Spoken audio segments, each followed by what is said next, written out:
Good morning students. आज हम परावर्तन के नियमों के विषय में पढ़ेंगे।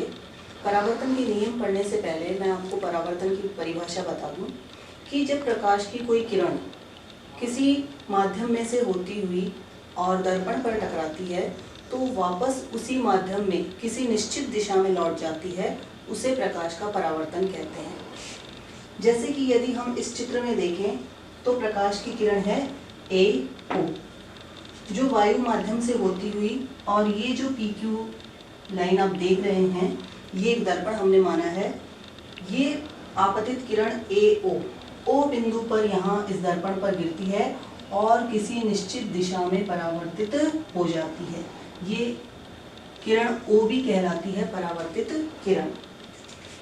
तो आइए हम इसके परावर्तन के नियमों के विषय में जानते हैं कि जो आपतित किरण होती है और परावर्तित किरण और ये अभिलंब तीनों एक ही तल में स्थित होते हैं। यहाँ आप देख रहे हैं तीनों का एक ही तल है, एक ही बिंदु है O, जहाँ पर आपतित किरण, परावर्तित किरण और अभिलंब तीनों एक ही तल में होते हैं। ये होता है परावर्तन का पहला नियम। अब मैं आपको बताती हूँ परावर्तन के दूसरे नियम के बारे में। परावर्तन का दूसरा नियम, आपतन कोण का मान परावर्तन कोण के मान के बराबर होता है।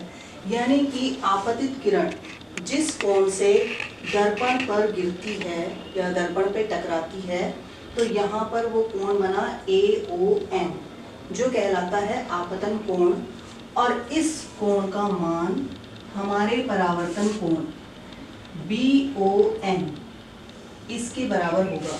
यानी यदि कोई किरण 30 डिग्री के कोण से दर्पण पर आपतित हो रही है तो वो पुनः 30 डिग्री के कोण से ही परावर्तित होगी।